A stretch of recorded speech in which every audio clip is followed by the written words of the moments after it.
did you sign under Steve or did you sign under Cedric, or where did you I sign in? signed under Steve in his first spell, towards the end of his first spell. So I signed from Lowestoft. Okay. There was a few, yeah, there's a few problems there, and with finances, and then I'm glad to see that they've picked up again. Gary's back in the frame at Lowestoft, but at that time, I had to move away, and some of the other boys moved away as well. And Steve phoned me and said, "There's, we'll definitely have you on board." Unfortunately, I think I played about 8 games. We got relegated, but Right. it was the weirdest relegation because, I mean, even within eight games, I'd made so many good friends there, Yeah. and it was such an upbeat changing room, and we'd been relegated. It was just Yeah. bizarre, but that's why I love the club. That's why I love the players. Yeah. Through good and bad, it's always pretty much the same level within the dressing room. Okay. And we keep harping on about it, but it seriously is the best changing room around. I've played in a few now, Yeah. and the guys in the changing room, it's just brilliant. So, Yeah. but I think it's just ingrained now. It's ingrained because there's been players that have come and go. Yeah. And they're a good bunch. They're a Excellent. good bunch. So Glad to hear it. Yeah. yeah. I think I was there probably just before you started turning up. To be fair, if that's 2 years, I'd say I've been there about 2 years now. Yeah. Okay. Yeah. Right. Yeah. Yeah. I think Steve was saying when I spoke to him that your form towards the end of that season, those last 8 games you're talking about, was actually all right. You were picking up results, Yeah. but the earlier season, it had messed. I think you Yeah. said you had the most points to get relegated as well. Yeah. In that league, I Yeah. think. I, So you can speaking to understand why the atmosphere was still reasonably positive, I guess. absolutely, yeah. I mean, speaking to the boys that were there at the time, they speak about the start of the season as a bit of a nightmare, really, and they were dropping points all over the shop, and yeah. To be fair, it wasn't the last 8 games. They weren't terrible at all. I mean, No. we picked up some incredible results.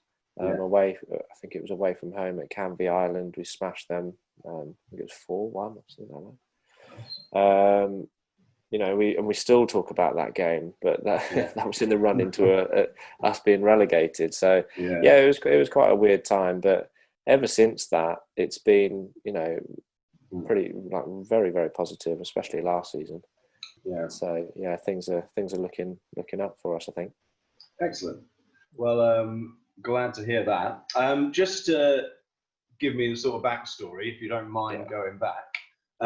When did you sort of start playing, I guess, competitive Saturday football? What age, and what is your sort of journey through your clubs from? Yeah, so I started off. I've been with Norwich since I was 8, I think.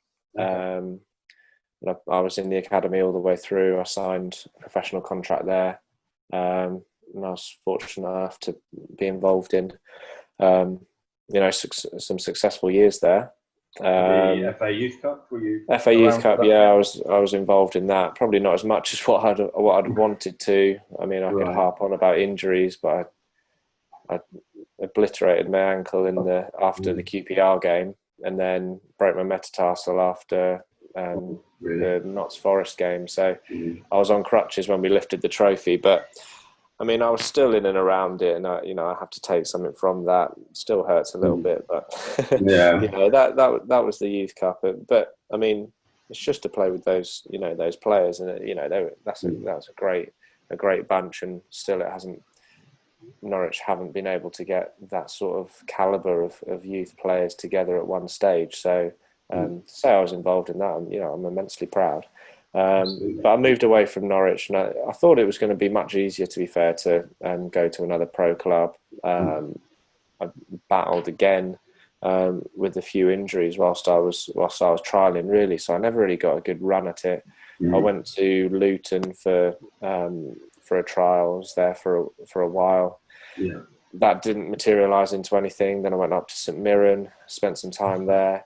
But then I really just needed a break. I was saying to my friend the other day, we were talking about it. It got to the stage where actually I just needed to take some time away from football. So I actually went and played for Durham for, I think it was about 6 months. And that transition into men's football was really tricky because I think you need to be pretty raw and ready to go straight into men's football at a very young age, and my head just was absolutely scrambled because I was being turned down by three clubs turning me down in the space of a few months. But I went to Durham, played there, found out that actually there's a social side to football that I never even knew about. I've been in that bubble of just trying to churn out performances on an individual level. And whilst I was at Durham, I then spoke to Danny Crowe and Ryan Jarvis were at Lowestoft at the time. They said, "Well, we need a right back," and I said, "Well, sort out a phone call, quickly, please," because I think they were really desperate for a defender going into their first game of the Conference North season. Oh, it was absolutely okay. Pretty high up then. It was a good level, and that. But from going at Durham, and then I said, "Well, sort out a phone call," and within a week, I had Dan Gleeson on the phone saying, we want to get you in." I started off on the bench, and then I came on, I think, in the second half, and then from then on, I played. The second game was away to Alfreton, and I was in the team. Finally, after quite a while, I had a club that actually saw, what I could do. Certainly wasn't from the performances at Durham, I can say that right now. Really? I think the guys at Durham were thinking, who is this guy? Luckily I managed to pull out of the pack at Lowestoft, and I stayed there for 3 years. I had a great time at Lowestoft. I think I played about 126 games for them. Loved my time there. Unfortunately, it ended by me basically having to say, I need to go and just do something else. And I, stepped into the Norwich United team, and I haven't looked back really. It's down the road for me. So for work, it's absolutely perfect. So there's hardly any travelling. And as I've said before, that to play with a group of lads that aren't up against each other, you're all one unit, and we all get on so well. So win, lose or draw, it's gonna be a good Saturday or Tuesday. So that's sort of my journey. I definitely from when I left Norwich, it's been up and down and up and down. I find myself now really where obviously my football's not my focus anymore, but it has been for so many years. So being at Norwich United is perfect for me because I've got the right balance in between work now and football. Things like the trial at Luton and St Mirren. Is that something you're actively sorting out because you happen to know someone at St Mirren, or is that something Norwich City do, or sort of how is that, or is it just they headhunt you effectively? It's nothing that Norwich City do or any other professional clubs. I was actually because my friend Ben Wyatt, he's got a podcast at the moment. You might have seen it on social media. It's Second Phase podcast. And I was on the pod with him last week, and I was talking about the fact that professional clubs, whether they actually have the time and they want to invest the time in directing these young players to other clubs, or whether you're at the end of your contract, you're no use to the club anymore, just call it at that, and then let the young player move on, and hoping that they've got something sorted. And I was saying to Ben, that actually I was so naive, and I thought that I've been at Norwich for over 10 years. There's going to be a little bit more support there. This is no disregard to Norwich. I mean, once the contract's up, you don't have to support the player. But that being said, the support isn't particularly there. So it was up to me to sort out those trials. I think when I got released, it was so late on in the season that I had to trial at the start of next season, which didn't help. So if you're released very early on, I was thinking I was going to be released by February. So if I was released by February, then I've got a huge run in to go to a variety of clubs, but I didn't have that opportunity. With the Luton one, it was the old goalkeeping coach. So when I was at Norwich and Paul Lambert was there, his goalkeeping coach Jeff Wood.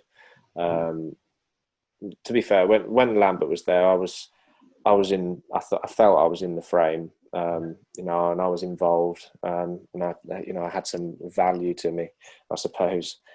So I was going into training every day, knowing that if I impress, I'm actually going to get somewhere. Rather than being quite stagnant, just in the 23 squad. So did you occasionally train with the first team at that time? Yeah, that's right. So when Lambert was there, I'd play sometimes with the first team in training. Also, they still had a reserve side. So Jeff Wood and Culverhouse would take the reserves. And I used to play in that quite a lot. So I think Jeff remembered me, and then he was at Luton at the time, and he phoned me up. It was a random call, and he just said, "What are you doing? Do you fancy a trial?" And that was before I broke up for the summer. So I was actually thinking, well, if someone's, especially Jeff, if he's interested in me, then this is looking pretty bright. So I went away over the summer. I trained so hard, and I thought, well, Luton's the team, really. So I went there, and I was absolutely flying, but it's football; it doesn't work sometimes. But yeah, I never made that one up. That was all Jeff's help. Unfortunately, that one didn't work, and then I went. I actually trialled at Lowestoft. Fleming said no to me. We know Chris Sutton and his family anyway, and I got on the phone to Chris Sutton and I said, this is happening, and it was just a little bit of a catch up, really, just to see how things were going. And he said, well, leave it with me, and then I'll try and sort something out for you. So okay, fair enough.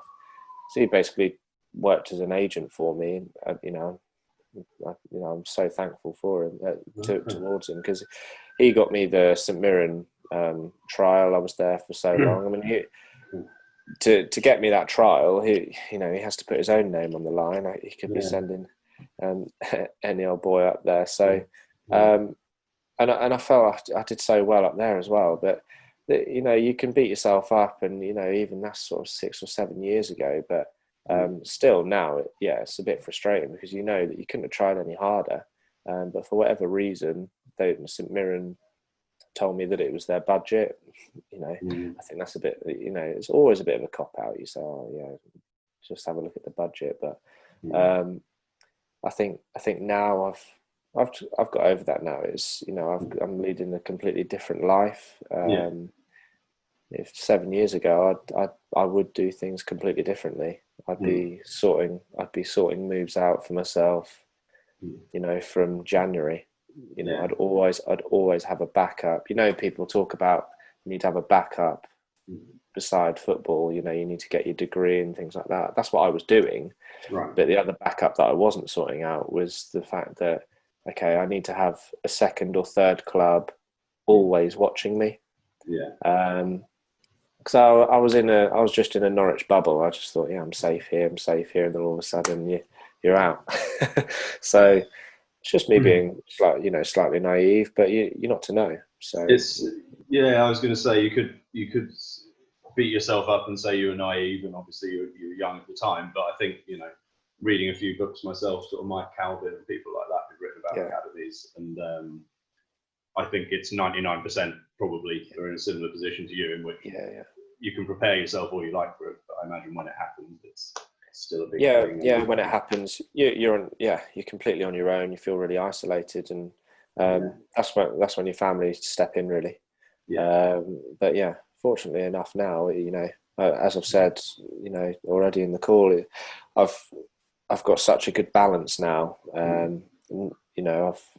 I've studied, I've got my job, and I've got a good club that I'm playing for as well. Yeah. So there are so many things that are, you know, at the moment are just, they're just right. I've been working so hard to get there. So yeah. More professionally than football, you mean? Yeah, absolutely. Yeah. Because you can kick around trying to do football for so long, but you need to strike that balance. Yeah, absolutely. And being happy playing, I imagine you're going to play better as well. If everything else is. That's exactly what I've learned. Yeah, happiness is, that's sounds really corny, but that is the key. When I've been playing and I'm not happy, or I don't agree with certain things, or and I can feel some friction in the dressing room, for example. I'm not interested. I switch off. So that's why I'm so grateful to be at Norwich United now, really. Just, can you give us a rough idea? I mean, obviously it's going to change as you go through the ages, but I think a lot of supporters don't really understand what goes on there. Obviously, you're regularly playing football, but how often would you train for the academy, say, once you're getting into 16, 17, 18, maybe? How often will you train, and how much involvement do the academy have in your outside life? Like, are you actually doing media training? Are they getting involved in your education, all that kind of thing? And emotional support as well. Yeah. So you're training full time, so you go in, even from when I can't remember when I started something called day release. So they start day release when you sounds like a prison thing. Well, it was much cooler than prison, I tell you that. Because I was going to high school when I was, from year 10 and 11, I was turning up to high school 3 times a week, I think. Right. And that was up to you as the student to make sure that you're up to scratch with all of your lessons. And I think football were, Norwich were pretty strict on the fact that if you're slipping behind, then you're going back to school.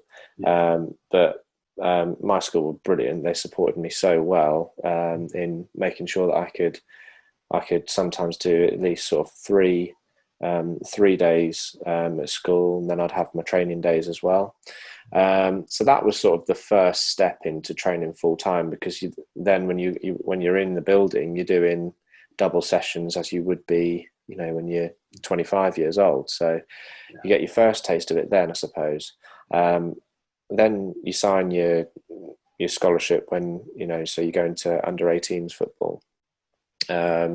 And as well as doing all of the training every day, and mostly either double sessions are going to be starting at 10:30 out on the grass, and then in the afternoon you'll either be out on the grass again, or you'll be in the gym, or you'll be in the classroom doing video analysis, or then when you're doing all of your under 18 stuff, you need to do your college work. So that was still going.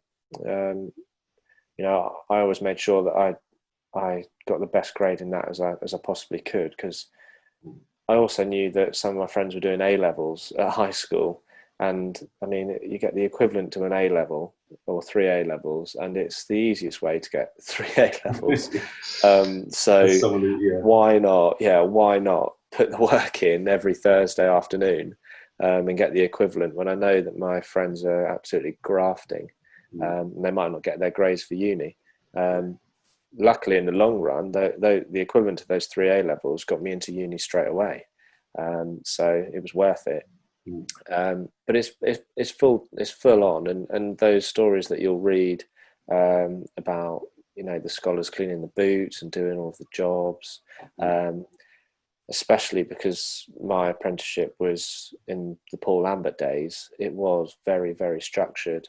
It was very much like an army camp, I have to say, but I absolutely loved it because you knew your place. So you were literally cleaning boots and stuff like that? Yeah, cleaning. My jobs were clean. Obviously, I had about 6 players' boots to clean, including Paul Lambert's. No pressure. Yeah, but that was good because you got to strike a relationship. You need to be like that. You need to weave your way in and try and muscle in and create these relationships somehow. So getting his boots was the easiest way to get to know him. because you straight away you go and say simple things, and in the outside world this just sounds ridiculous, but where do you want me to place your boots in the morning? Well, that's your first conversation, and then he tells you how he wants his boots prepared and whatnot. And then all of a sudden you just bump into him, and then he jokes about the boots not being clean all the time. They were sparkling, but at least he's talking to you. That's what you take from it. If he's talking to you, then it's good. But I think I was on pumping balls. First team changing room was a good one, because again you got to speak to all the pros whilst they were doing all that, and it's terrible. They would just leave like pants in the showers, and they're treated like royalty, and then the young lads just go and pick them up and put them in the bin again. But that was a cool job, because you're mucking in, and again you're talking to people that you'd never have the contact in doing so. And I was a Norwich fan, so you walk around the first team changing room just sweeping up. I don't mind if some of the players are just taking the mickey out of me. That's fine. Some of the jobs though, they were awful, like sweeping baths. And my mate, he was on first team equipment, and the Paul Lambert staff, they're just grilling all the time for getting the wrong equipment or not taking it far enough, because it's freezing cold and you're taking it out at about 9 o'clock in the morning. 9 o'clock's early for you at that time and that age. Taking about 20 mannequins out to the far pitch, and you think that they're just taking the mick. So, but you feel like it teaches you so much, because you take responsibility for what you're doing, and you put so much care into it. So I think now, well, my wife would probably disagree, but I would say that I like to take care of everything and make sure that everything's all in order. And I genuinely think that that's because of how we were taught. And actually, when Lambert went, and then there was a new management that came in, it started to get a little bit more relaxed. I didn't like that. I liked it much more structured, with and if you knew that if you weren't towing the line, then that was it. So I think us youngsters really learned so much from it, and unfortunately not everyone can learn like that. It was I'm so fortunate to go through it, because it was exactly like what Gary Neville's written about. It's exactly the same. So hopefully it's still going on now. You've talked about the Youth Cup win, but obviously injuries kind of derailed that. But a great thing to be involved in, of course. Yeah, it's incredible. Well, you didn't play in that game. What's the kind of biggest game you played in, biggest occasion you've been involved in? I suppose the best. Just think of. There's probably a couple.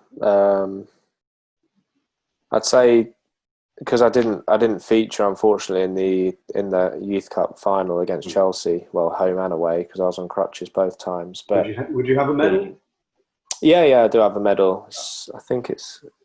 We've just moved into a new house, and I actually saw it. I saw it when we moved in. It was a few months ago, and I was rooting through. I've got a few trophies in there, and I saw it in there. But it's it's in like a little case and everything. But no one can take that away. That's it's a pretty cool medal to have. But the semi-final, probably the best. That was the best atmosphere, because playing at Carrow Road, and then we had against Notts Forest. Right. So it wasn't a full stadium. The upper tiers of the Barclay and N&P weren't full. But I mean, as a young lad, I was a Norwich fan, so I had Norwich fans cheering me on, and I had my family sitting in our season ticket spot. Really? It was quite surreal. But that was a really memorable game. And then we the photos from that, I still look at them, because we had the penalty shootout, and then we scored, did the backflip, and then we were just running round. It's like young kids, we couldn't believe that all of these people were there. I think that was one of the moments where I just thought, oh wow, that's actually what it's like, because as a young kid, I've always wondered what would it be like to play in a full stadium. Then when I was at, say, Lowestoft, we played at some great grounds. We got absolutely smashed at FC United, for example. They had a great following. They sang the same song for 90 minutes. Never forget that. And yeah, we got absolutely smashed. I think it was like 5-0. I had an absolute mare, but I think a lot of people did that day. But we were used to just playing at Crown Meadow with, close to maybe 800 to 1,000 people, and then you go there thinking, oh crikey, this is a proper game now. So yeah, there have been some ones, not as many as what I'd have liked, but it's I've sort of had tasters. I see some of the old mates now playing on Sky, and I'm thinking, yeah, you've done it. I'm proud of them, because they're getting the proper taste. That they've done well. But I think the semi-final has to be the one. Of the players you played with at the academy, I'd be interested to know. Obviously, we know some of the more famous ones who've gone on, as you say, playing Premier League, Championship, League One, whatever.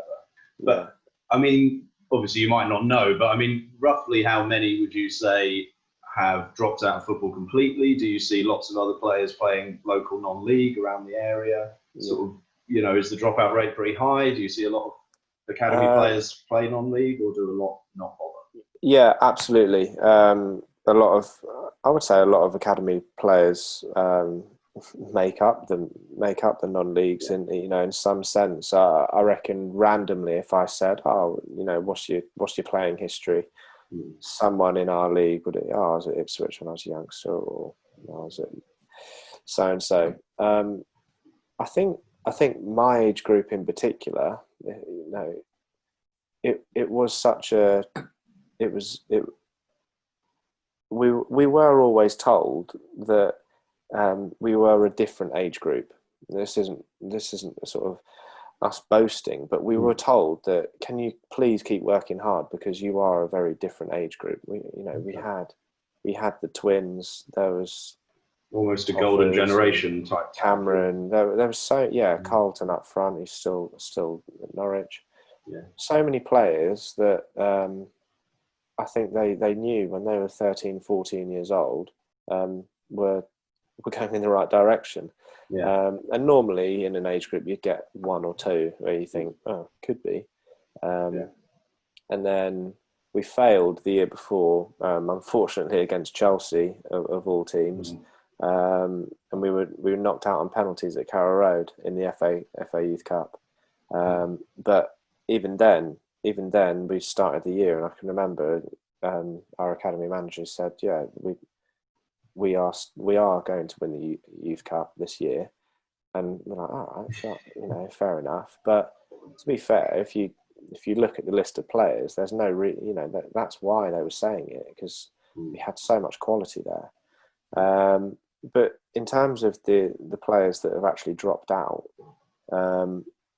within my age group, because it was such a bizarre age group, I think I'm one of the anomalies really that have actually dropped out, and then I've got so many players thinking, my age group thinking, oh wow, they're playing there. Whereas normally, I'm pretty sure, and I've told myself this, that actually I would be surrounded by a lot more players in my position. Yeah, but there's 7 or 8 players that have gone on to to make it at league level, which isn't normal. Certainly great for them. Through, No, it's not normal. So, but the ones that the ones that I still keep in contact with, there's 2 of my best mates. There's Ben Wyatt. He's playing Conference Prem. Okay. He's doing really well. He's playing for Sutton United, but he was the left back in the Youth Cup. Yeah. And he should be. He'll be getting a move, I'm sure, after this year. He's waiting for it. He's had promotions into the Conference Prem and everything, so he'll be getting into the league, I'm sure. Okay. And he's still grafting away. And then Ryan Carroll, I was also with him. similar with me in the Youth Cup, really. Unfortunately, we didn't feature that much, but you know, but he's got his own career now. He's working in recruitment. He's doing incredibly well. He's working, you know, in London, and still plays football, you know, at a similar level to me. So I think that yeah, it's just sorting out when you know, when things aren't going so well, you need a little bit of an escape route. Just making sure that you're just in touch with doing what you love, and it's then remembering that you love it rather than you have to do it.